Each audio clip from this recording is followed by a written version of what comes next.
윤석열을 위한 혼사. 뭉치면 이기고 흩어지면 진다. 51대 49로 뾰족하게 맞선 한 치 앞을 가름할 수 없는 역대급 대통령 선거전 초입. 그 치열한 현장과 대면하고 있는 오늘이다. 나라의 명운이 걸린 막중대사가 아닌가. 제1야당 국민의힘 대선 후보에 윤석열 전 검찰총장이 선출됐다. 더불어민주당 이재명 전 경기도지사와의 양자 대결 120일의 레이스의 막이 올랐다. 선거는 뚜껑을 열어봐야 안다. 선거의 계절풍이 불면 저적거리를 누비는 귀에 익은 목소리다. 굳이 칼럼 앞머리에 얼핏 생소한 숫자를 가지런히 올린 까닭은 간단하다. 어느 쪽이든 방심건물, 스스로를 경계하는 자경심을 세워 선전할 것을 일깨워 주려는 시그널이다. 민심의 흐름에 따라 출렁이는 숫자의 숨바꼭질은 시시각각 잠시도 멈추지 않을 것이다. 윤 후보는 전당대회 후보 수락 전설에서 상식과 공정을 개구일성 화두로 띄웠다. 내년 대선은 상식의 윤석열과 비상식의 이재명과의 싸움이다. 정권 교체를 반드시 이루겠다고 선언했다. 합리주의자와 포퓰리스트의 싸움을 내세움으로써 사람 됨됨이 바탕의 차별화를 부각시켰다. 그는 상식이란 낱말에 방점을 찍었다. 상식은 정상이란 뜻을 함축하는 초록동색의 개념이 아닌가. 윤석열은 문재인과 이재명의 행보를 싸잡아 비정상으로 몰아세우는 데 초점을 맞췄다. 기회는 균등하고 과정은 공정하며 결과는 정의롭게를 국정철학의 뿌림을 과시해온 문재인 정치 5년에 덕지덕지 때묻은 정권의 민낯을 빗댄 윤석열이 쏘아올린 설파는 인상적이다.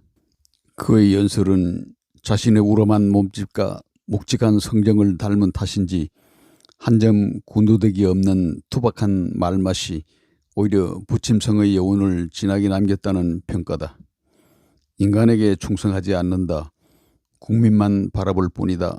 검사 본연의 알몸을 드러낸 윤석열의 토설은 졸지의 명언의 반열에 올라 세상의 시선을 끌어당겼다.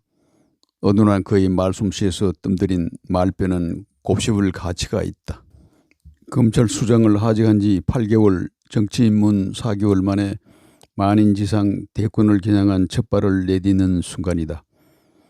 극적인 감동에 휘말려 감성적인 교원 영색에 경도될 법한 벅찬 무대에서도 끝내 절제된 그의 참을성이 있는 거동이 돋보였다. 막판까지 긴장감을 놓칠 수 없었던 홍준표의 선전이 컨벤션 효과를 극대화시키는 데 한몫을 했다.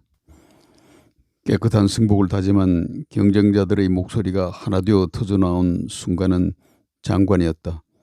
이재명 대 이낙연 대결 끝자락의 후유증에 시달린 여당의 경우와는 사뭇 다른 풍경을 연출한 것은 또 하나의 멋진 그림이었다.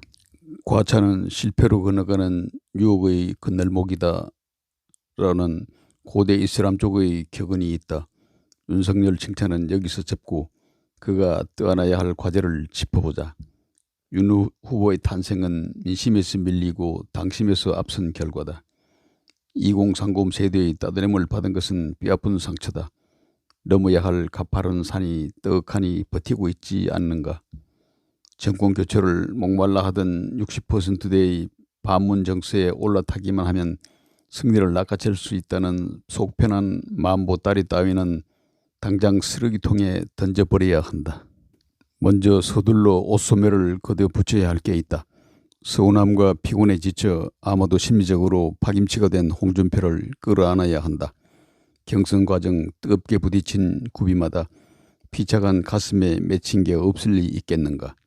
술독에 빠지는 한이 있어도 기어이 풀어야 하느니 가슴에 담아두면 화병 생기는 법이거늘 홍준표는 호쾌한 기질의 풍만한 의리의 사나이로 통한다.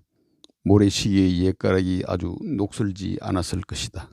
하긴 시쳇말로 똥꼬집이 만만찮은 것으로 이미 호가난 사람이다. 대선 이후 국정운영 문제에 이르는 폭넓은 언어를 통한 상호 신뢰를 높인다면 풀지 못할 게 어디 있겠는가. 목마른 자가 우물을 파는 것도 마땅한 도리다. 안철수 대표도 결코 놓칠 수 없는 소중한 상대다. 이미 한두 차례 만난 적이 있는 사이가 아닌가. 사람 얼굴이야말로 마음의 창문이란 말이 있다. 안철수는 심성이 착한 사람, 배신을 당해봤지만 배신을 한 적이 없다고 자수전에서 고백한다. 정치권에서는 주변이 깨끗한 사람으로 분류되는 안철수와는 대화는 외연을 넓히는 값진 길목이 될 것이다. 긴 대화 속에서 공동, 연립과 같은 민감한 단어가 나올 법도 하다. 정치란 주고받는 것, 당연한 현상 아닌가. 윤석열을 향한 마지막 훈사를 덧붙인다. 이념적 지향점을 공유하는 제3지대 보수정당과의 협동과제다. 광화문, 서울역전, 태평로, 종로도심에서 끊임없이 반문 거리투정의 불꽃을 피워올린 우리공화당, 국민혁명당, 자유민주당을 비롯한 유력 애국시민단체를 아우르는 대동단결의 한마당을 펼쳐야 한다. 하나같이 이승만, 박정희의 깃발을 지켜세워 자유민주 외쳐온 화끈한 투지를 하나로 뭉치는 것은 대선 승리를 담보하는 가장 위대한 약속이 될 것이다. 본디 쪼는 자보다 쫓기는 자가 더 날쌘 법이다. 대깨문 586 운동권 세력은 죽기 살기 별의별 수단을 깡그리 동원할 것이 분명하다. 권력을 움켜쥔 쪽에 덧셈의 이윤이 돌아가는 것은 세상 물정의 상정이 아니던가. 이재명은 후보로 확정되면서 국정의 중심에 좌정하는 데 주저하지 않았다. 전 국민에게 재난지원금을 주자고 목소리를 높였다. 나라의 국간 사정을 아랑곳하지 않는 행보에 국무총리가 재정 형편을 들어 난색을 드러냈다. 대통령 외유 중에 일어난 불협화음의 사례다. 이재명은 멱살잡이 투혼과 사고 전환의 매서운 순발력으로 숱한 산수전을 헤쳐온 풍운하다. 웅변과 요소를 겸비한 입담 왕성한 변사로 통한다. 국회의원 영선 아웃사이더가 집권당 대선 후보에 올랐다. 인간 승리의 눈부신 조명을 받을 만하다. 그러나 그는 대장동 개발 특혜 의혹 사건의 중심인물이라는 국민적 따가운 시선에 갇혀 있다. 윤석열도 소위 고발사주 의혹 사건과 관련 공수처에 입건된 처지다. 사건의 질과 양면에선 비교가 안 될 정도로 이재명의 몫이 훨씬 중하다. 백성의 삶과 직결된 악성이 진동하고 있기 때문이다. 어쨌든 대선 후보 두 사람이 나란히 사법 리스크 문턱에 서 있다는 것은 한 번도 경험하지 못한 서글픔이 아닌가 두고 볼 일이다.